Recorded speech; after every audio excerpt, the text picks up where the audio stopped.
दी Lalan top के videos देखने के लिए हमारे चैनल को सब्सक्राइब करें और नोटिफिकेशंस पाने के लिए बेल आइकन को प्रेस करें। नमस्ते और स्वागत है। ललन टॉप देख रहे हैं आप। मेरा नाम है अभिषेक। राष्ट्रीय स्वयंसेवक संघ के सरसंघ चालक मोहन भागवत ने 26 अप्रैल रविवार को कोरोना महामारी पर बातचीत की। संघ प्रमुख ने किसी का नाम न लेते हुए तबलीगी जमात और कोरोना पर भी बात की। उन्होंने कहा कि देश में कोरोना के फैलने के कारण हम जानते हैं, लेकिन यह कुछ लोगों की गलती थी। इसके आधार पर पूरे समाज को उस पर आरोपित नहीं करना चाहिए। उन्होंने और क्या कहा, इस वीडियो में सुनिए। लोगों को भय लगता है कि हमको क्वारंटाइन में डाल दे, तो छुपने का प्रयास करते हैं। लोगों को कुछ नियमों में बांध दिया तो लोगों की ऐसी भावना होती है कि हम पर कुछ प्रतिबंध ला रहे हैं।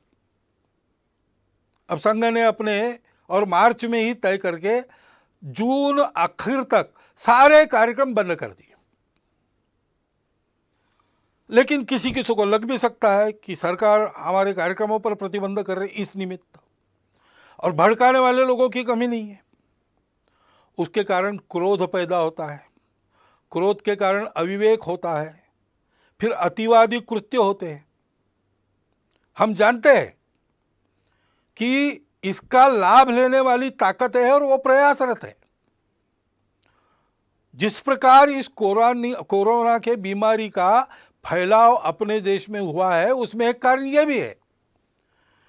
परंतु दो बातें ध्यान में रखनी चाहिए। जैसे इन सब का पालन सकारात्मक भाव से करना, इस पर क्रोध नहीं करना, इससे डर नहीं मन में रखना, वैसे अगर किसी ने भयवश या क्रोधवश कुछ उल्टा सीधा कर दिया तो उस सारे समूह को ही एक माप में लपेटकर उससे दूरी बनाना, ये भी ठीक नहीं। सर्वत्र दोष रखने वाले लोग होते हैं। सामान्य लोगों के मन में कुछ आ सकता है। सामान्य लोगों ने सबने ये खबरदारी लेनी चाहिए कि ये अपने देश का विषय है, देश हित का विषय है, इसमें हमारी भूमिका सहयोग की ही होगी, कभी भी विरोध की नहीं होगी। मन में किंतु परंतु है, उसका लाभ लेकर द्वेष क्रोध को भड़काने वाले लोग हैं। उनके खेल चल रहे हैं। स्वार्थ के कारण भारत तेरे टुकड़े होंगे ऐसे कुविचार रखने के कारण बहुत सारे लोग ऐसा प्रयास करते हैं। राजनीति भी बीच में आ जाती है। ये जिनको करना है, जिनका चलता है, उनको चलता रहे, इससे बचना।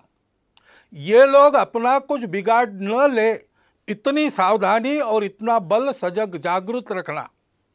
लेकिन हमारे मन में इसके कारण प्रतिक्रियावश कोई खुन्नस, कोई दुश्मनी होनी नहीं चाहिए। भारत का 130 करोड़ का समाज भारत माता का पुत्र है, अपना बंधु है। इस बात को ध्यान में रखना चाहिए। भय और क्रोध दोनों तरफ से नहीं करना चाहिए। और जो जो अपने अपने समूह के समझदार लोग हैं, नेतृत्व करने वाले लोग हैं, उन्होंने इससे अपने समूह को बचाना चाहिए। और ऐसे भय या क्रोधवश होने वाले कृत्यों में हम लोग नहीं है, हम लोगों को नहीं रहना चाहिए। ये अपने अपने समाज को सिखाना चाहिए। मोहन भागवत ने महाराष्ट्र के पालघर में 2 संतों की भीड़ द्वारा पीट पीट कर हत्या किए जाने पर भी दुख जताया। उन्होंने पूछा कि क्या ऐसा होना चाहिए था, क्या किसी को कानून व्यवस्था अपने हाथ में लेनी चाहिए थी। उन्होंने और क्या कहा, सुनते हैं। ऐसा नहीं करते तो क्या होता है। भारत के समाज को अतिशय वंद्य ऐसे 2 सन्यासियों की हत्या यहां महाराष्ट्र में हुई। अब उसको लेके बयानबाजी वगैरह चलती है, उसको एक बाजू रख दिया जाए। परंतु यह कृत्य होना चाहिए क्या? कानून व्यवस्था को हाथ में लेना चाहिए क्या?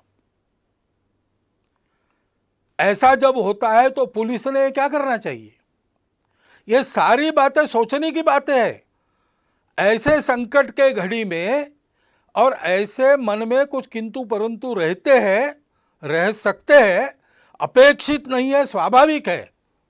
लेकिन उनके चपेट में न आके हम लोगों को सारे भेद की, स्वार्थ की प्रवृत्तियों को अलग रखकर उनसे बचते हुए, उनको उभरने न देते हुए देश हित में सकारात्मक बनकर ही आगे बढ़ना चाहिए। भय क्रोध, ये जो 2 दोष है, उसको टालना चाहिए। उन सन्यासियों की हत्या हुई, पीट पीट कर मार डाला गया।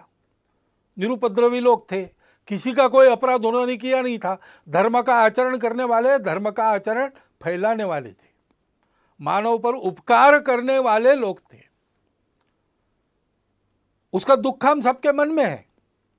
28 तारीख को उनको श्रद्धांजलि देने के लिए हिंदू धर्म आचार्य सभा ने कुछ आह्वान भी किया है। विश्व हिंदू परिषद ने जो कार्यक्रम भी दिया है उसका हम सब लोग पालन करेंगे। इसके अलावा मोहन भागवत ने और भी कुछ बातें कहीं।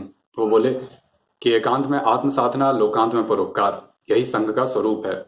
कोरोना के वक्त में संघ के स्वयंसेवक लोगों की मदद कर रहे हैं, लेकिन साथ ही अपना ख्याल भी रखें कि कहीं वो खुद बीमार ना हो जाएं। शासन प्रशासन से मिली अनुमति और निर्देशों के हिसाब से ही काम करना है। संघ स्वार्थ, प्रसिद्धि या अपना डंका बजाने के लिए सेवा नहीं करता। विदुर नीति पर चलें। निद्रा, तंद्रा, भय, क्रोध, आलस और दीर्घ सूत्रता छोड़ें। आने वाले समय में अर्थव्यवस्था को मजबूत रखने के लिए हमें देश में बनी चीज़ों के इस्तेमाल की आदत डालनी चाहिए। क्वालिटी वाली चीज़ें देश में ही बनेंगी तो दूसरे देशों से खरीदने की कम ज़रूरत पड़ेगी। और भी जो खबरें होंगी, जो अपडेट होगा, वो लगातार हम आप तक पहुंचाते रहेंगे। द ललन टॉप के साथ जुड़े रहिए यूट्यूब चैनल, फेसबुक पेज और हमारे ऐप के माध्यम से। शुक्रिया। विदेश में रहते हैं और आपके इलाके तक पहुंचा है कोरोना वायरस का असर। कैसे हैं हालात, उस देश की सरकार ने उठाए हैं क्या कदम, और आप खुद कैसे कर रहे हैं कोरोना वायरस को डील। अगर सब तक अपनी बात पहुंचाना चाहते हैं तो बनिए द ललन टॉप की कोरोना डायरीज का हिस्सा। अपना वीडियो बनाइए, ड्यूरेशन मात्र 3 मिनट। वीडियो की शुरुआत में अपना नाम, काम, उम्र और पता बताइए, फिर बताइए अपना अनुभव। अपने अलावा थोड़े आसपास का माहौल भी दिखाइए। चाहे बालकनी से वीडियो बनाइए या दिखाइए कि कैसा है आपके दफ्तर का सीन। और वीडियो भेजने का पता है coronadiarieslt@gmail.com। आपकी बात को दुनिया तक पहुंचाएगा और कोरोना डायरीज को वायरस से लड़ाई का हथियार बनाएगा आपका दोस्त द ललन टॉप।